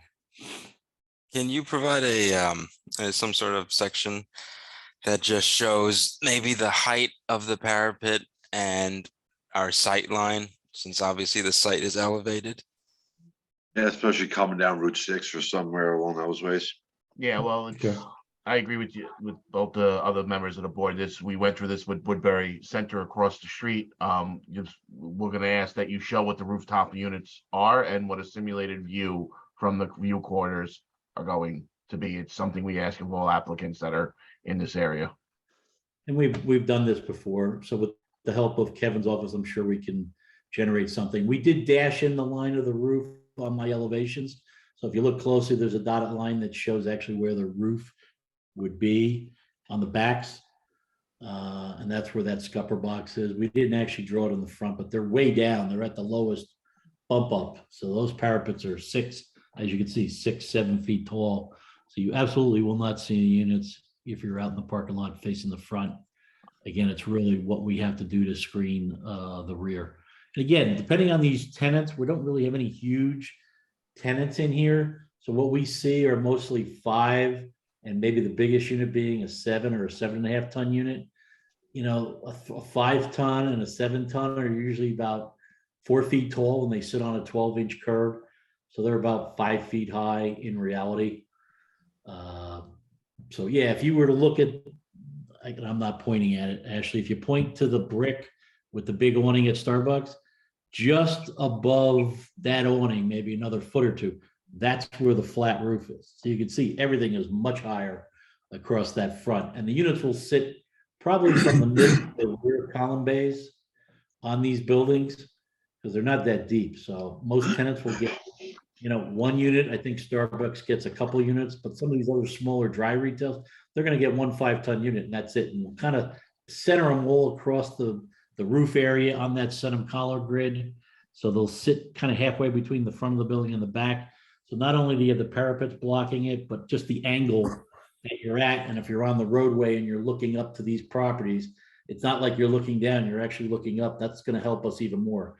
But well, actually, as Evan and Chris mentioned, we're also concerned about the view from Route 6, which is toward the back and looking down. Yeah, so we absolutely can provide that for you. If that's what the board would like, that's not a problem. We do it a lot of times on big projects. And we have now started adding a roof plan with a preliminary kind of rooftop unit layout and size, and then we could dot it in and you'll see what it looks like and which ones stick up above the parapets. And we're talking about buildings 7 and 8. And I would like to see the differentiation between 7 and 8. But on the other plan, you had 6 and 5. I'm not the architect for 5 and 6. I'm doing 2 and 3 and 4. But they were part of the plan you're showing us. Well, maybe on the site plan, but architecturally, I did not submit any drawings for any other buildings at this time. And I've only been contracted to do building 2, which is the well now, buildings 3 and 4, which are Aspen Dental and Chipotle, and buildings 7 and 8. I have no architecture. Chuck, it's Aaron. I think the board member, if I'm not mistaken, is requesting talking about the retail store number, not about the lot number. Okay. Okay. Michael, am I correct or am I? Yes, you're right. Okay. Because another comment. Chris was thinking that we're talking about the pad sites. Okay. Okay. Right. You want to go to the floor plan, Ashley, real quick? Sorry, Michael, I apologize. No problem. So really we have, besides the Starbucks, we have 2 decent sized tenants. The tenant right to the right of the Starbucks, which is, what is that, 3,500, 3,800 square feet, Ashley? 39. So that's going to have a series of units. Maybe those will have the 7 tons. And then as you go down to the other smaller tenants, they're basically going to have 1 5-ton unit kind of right where the wording is, which is the middle of the building. We'll probably have the column grid stuck within the demising walls. So we'll sit it on a girder going across. And then again, the next tenant, retail 4, will have a little bigger unit. And then the end cap is a little smaller. So they'll be placed in the center. We can do a sightline study for you. And we have all the different size units. Like I said, we're so familiar with retail and what these types of units are going to require when they get a tenant form. We pretty accurately depict what you're going to see and not see in this sightline. So that's not a problem. And if you go back to the facade with the directional sign, you might want to make that bigger, because a lot of these people who are coming here are from out of town and they will never get used to it. Oh, actually, Michael, we actually, hold on with the drive. Hold on with the signage. Sorry. We got to roll that back because this board cannot give you the okay to put the Starbucks coffee, the drive-through, and the logo all on the front facade. That would be a variance that you would need to go to the ZBA for. Now, we can ask the building inspector to opine. I don't think he's really going to have much to opine here. I think our code is pretty clear on signage. So if you are looking for all of these signs, you're going to have to go to the ZBA and get variances for those. And while we're talking, and as far as the sign package goes, what we're going to say to you is, and what the agreement and what was discussed during initial site plan was, really the first tenant in, first building in is going to set the tone going forward. So whatever signs you plan to use, implement, or put out, that is what's going to be carried through and be compared for the rest of the site. So we welcome a comprehensive sign package. It's been done at the Woodbury Commons, but that the onus is on you to come up with that comprehensive sign package that conforms to our code. And then you present that to us and we'll let you know if that's a good sign package to go forward with or not. Understood. Like I said, we've done many of them, so it's not a problem for us to create that for you. Sorry, Michael, I just didn't want to get into the whole drive-through sign because it's not even something this board can say they can have. Just No, because but of where it is on the we want building. the whole package to go forward. So I do think it needs to be larger. So because a lot of people are out of town. Understood. I just wanted to also weigh in, if that's okay. I think there is also directional signage that's proposed in that landscaping bed that's shown on the screen. Just a regular traffic signage drive this way. So I just wanted to let the board know that there's also another opportunity for that message to be conveyed. And, you know, Kevin, you can correct me if I'm wrong. And then as far as the variance issue, and I think that the board's probably going to discuss this, so I'm probably prematurely stepping in. If you would like me to prepare a referral, I could, unless you think that there's some changes or the applicant wants to weigh in on whether they think there's going to be additional variances that are required. You know, and then the last thing I'll say is the pylon sign, just to respond to the question about the width. We were looking at the 18 inches plus the 8 inches on either side, actually where the area is calculated. So you're right that the supporting structure that would be essentially the stone would not be included within the sign area, but where you have 1.5 plus 8 on either side, that's more than obviously 18 inches. And then in our opinion, would maybe potentially require a variance, but that's something that we could discuss with the building inspector, and or if you're going to go to the ZBA for a variance, it could be something that they weigh in on as well. But then I'll defer to Kelly in case I said anything incorrectly, and the board on their ultimate decision for that. So muting myself. Thank you. It's rare that somebody wants to mute themselves, Natalie. Usually I'm like mute other people. So good for you. I have nothing to add, Chris. All right. Also, I have another question. What are the plans to prevent pedestrian conflicts? And I don't mean by walking, I mean, you have parking spots right in front of the outdoor seating area, which Kelly, I know you sent me an email on, but I think it's something we need to discuss a little bit further with regards to our code and its applicability here. So you've got 3 parking spots right in front of where the outdoor dining is going to be. So what are your plans? Because an aluminum fence is not going to stop a car from coming through there.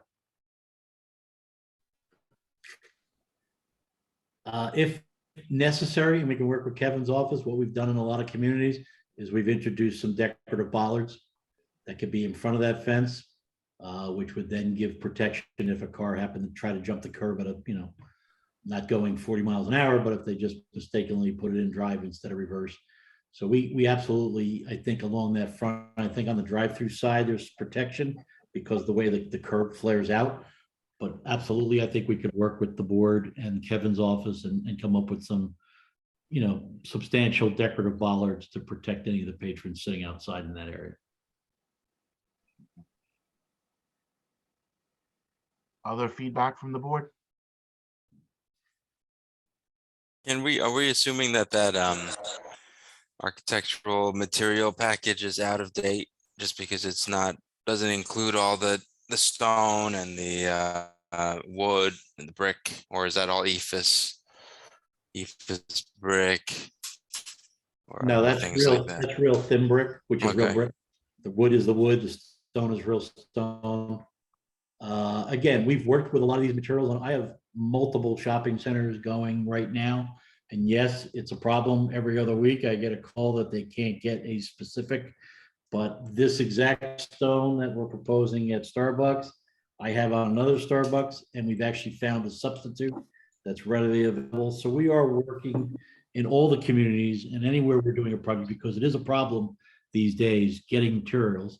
The good news is I think the construction of these could be far enough out that if we get a contractor on board and he puts an order in, it would come online probably in time when we actually needed it. But yes, we're very aware of what you can and cannot get these days. But there was always an alternate and a substitute. And I, like the board, I would like to not deviate. I've come up with these colors and materials for a reason. And I would, hope if something was out of stock and can't be made in time, that we could come up with a proper substitution. Reflect what we're showing the board today. I think it would be helpful as other similar applications if we can see some sort of more detailed palette that shows all the material on a sheet, and maybe even I would ask for samples would be nice just to see, since this is setting the stage for the rest of the development.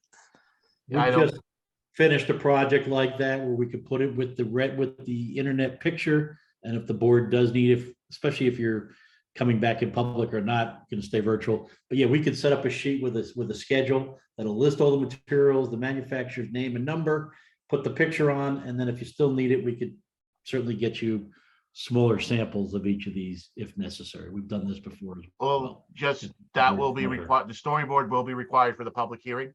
And if the public hearing is not virtual, you will be requested to provide samples of the material.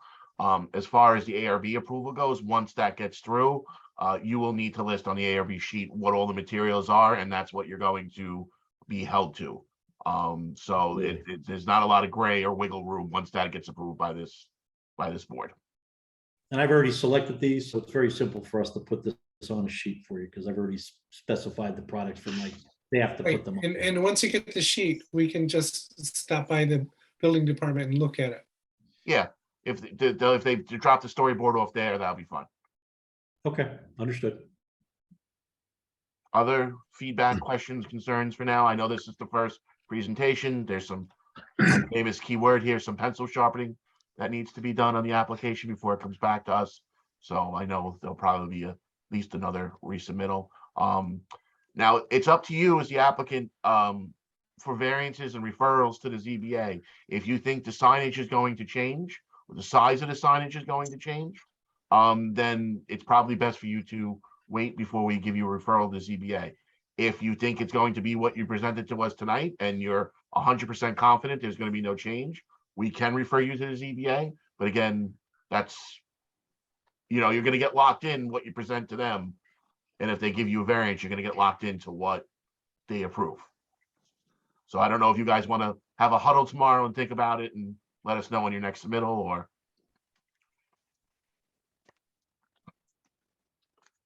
Understood. Okay. Yeah, Chris, I think, we're going to have to, we'll talk about that on our side. I know there's a couple of tricky things that the code requires, and the big one is the font, because we do have all national brands.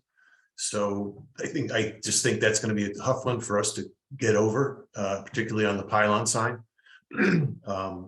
The building signs may not be that difficult, but they also may be. So we'll have to review that with the end users and make a decision. Do we have a standby referral? So if we decide to go, or is it something we'll have to do it in another meeting? That's we do when we get when we know exactly what we're referring over, because Natalie prepares a very nice memo to the ZBA of all the relief that is being requested. Okay, yeah, because we have some challenges. Obviously Starbucks is one of them. With is what they require, and then again, like I said, the font on the pylon sign is going to be tough for us to deal with. So I know that those two items exist. I just have another question just about the ESOs. Yeah, well, hold on with the signs. Just reread the sign that was recently changed, and there is some leeway there for national brands. So take a double look at that before you're thinking about what you need and don't need a variance for. Will do. Yep. Go ahead with the ESO question. I know we have the standpipe locations. We have the landlord's room now. We know where everything is, where it's coming into the building. We do have a number. We're going to obviously have a number of buildings and a number of tenants. So I know with this, at least as a minimum, will be a referral to the ESOs. Do you think it's something worth sitting down with them one afternoon and just kind of go through our plan and get their input on? I think we can do a virtual for that one and let them review those. Just also the fire protection code has changed here that will require a Knox box in all buildings. So that is a requirement of our code now, and it will actually hold up the CO being issued if the box is not installed. So I don't know who on your team needs to work that in, but that will be something that needs to be taken care of as well. Yeah. Mr. Chairman, that's usually in my spec and on my drawings as the architect. And we do like the flush mounted boxes if you could work it in as opposed to, I'm sorry, the recessed boxes as opposed to. Yeah. Understood. Thank you. Anything else from the board of feedback for the client? I don't know if this is I hope it's not a site question, but I just kind of have a concern in general with, I've seen on many projects and we never think it happens, but it always happens. We design these beautiful glass entrances and storefronts and with parking right up there, and then someone somehow drives through them. And I do have a concern with bollards or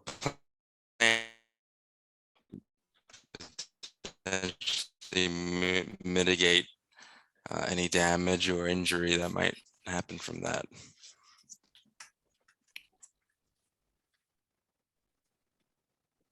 So is there something you'd like to see, Evan, or? Well, I'm just wondering if we could do, whether it be planters or bollards or something, just, you initially brought it up with the seating area, but I'm just wondering if there is a way we can have something protect these storefronts or curbing or something that just kind of would help from preventing injury or damage.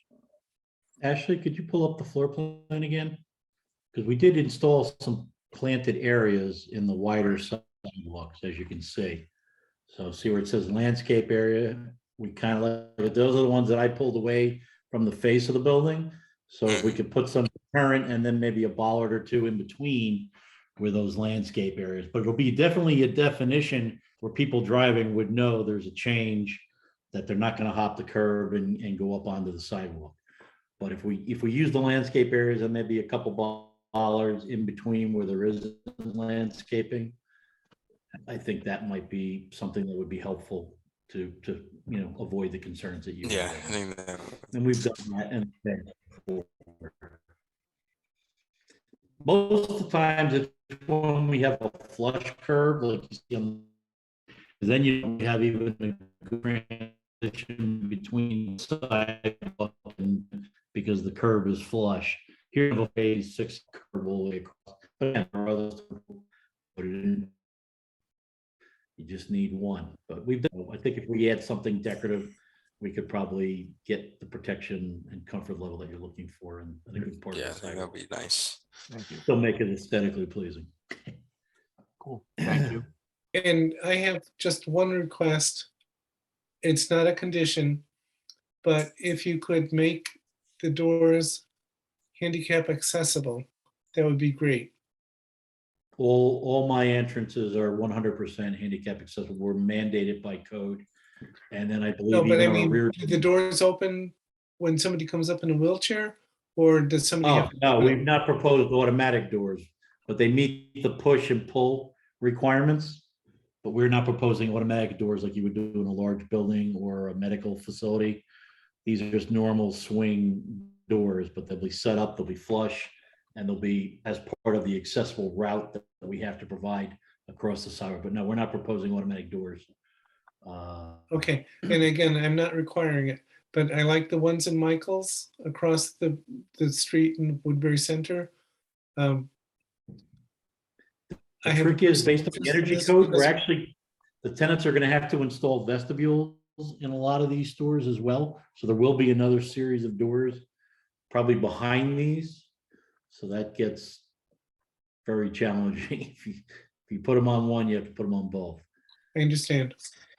But good question. But otherwise, they'll be handicap accessible as part of the accessible route from the parking spaces. Thank you. Rich or Tom, anything? No, I'm good right now. Yeah, I just want to know, I'm looking at this diagram and I call it the two umbrellas to the left. Yeah, is that a fence, a decorative fence right there? Yes. Yes. Okay. Yeah, because I've seen that at another Starbucks. And then the only other question I had is, are there any, when you drive up, are there any LED menu signs on the side of the building? You know, with the menu. No, I believe they're shown on Kevin's plan. There's a pre-menu board and a menu board in the back of the building, but there won't be anything in the front. So they are in the back. Correct. Okay, on the building. Yeah, and the walk-up window is meant to be if you order online, you pay online, and then if you don't want to, you walk up and grab it. So you've already placed your order when you come to that walk-up window. So they don't need any menu or anything. That's strictly just a pickup window. Correct. And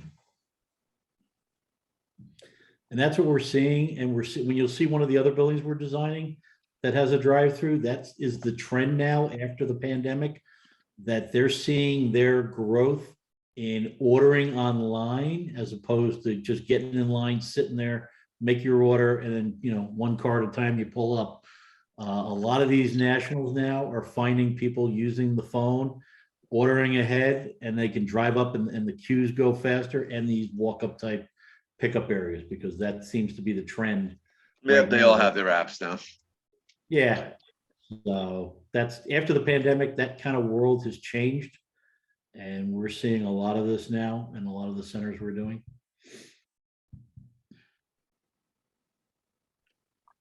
Oh, just when you do your storyboard with the materials, the fencing will have to be part of it as well. Absolutely. We have that as well. Cool. It's a decorative black aluminum fence, so we'll get you details of that. Anything else from the board? Comments, feedback from the board? No. I'm good. Okay. Any other comments from your team, Steve? No, I just like to say, everybody's worked hard to get to this point on this project. And, Aaron's really pushed Chuck and his firm to what he thinks could come up with a really attractive center. And I just like to, take a little my hat off to him for how he's been diligent and really trying to create something here that he can be proud of and the community can be proud of. Understood, and we appreciate. Aaron has been very workable with this board since I met him almost 2 years ago, 2.5 years ago now. It's been a while, so we appreciate Aaron. Seems like just yesterday. It seems like just yesterday, right? Chris, I didn't have any white hair when I met you the first time. You know what? I didn't have any gray hair until I joined the planning board either. So it goes both ways, right? All right. So I think you guys have a little bit of homework, right? So we'll be looking forward to your next meeting.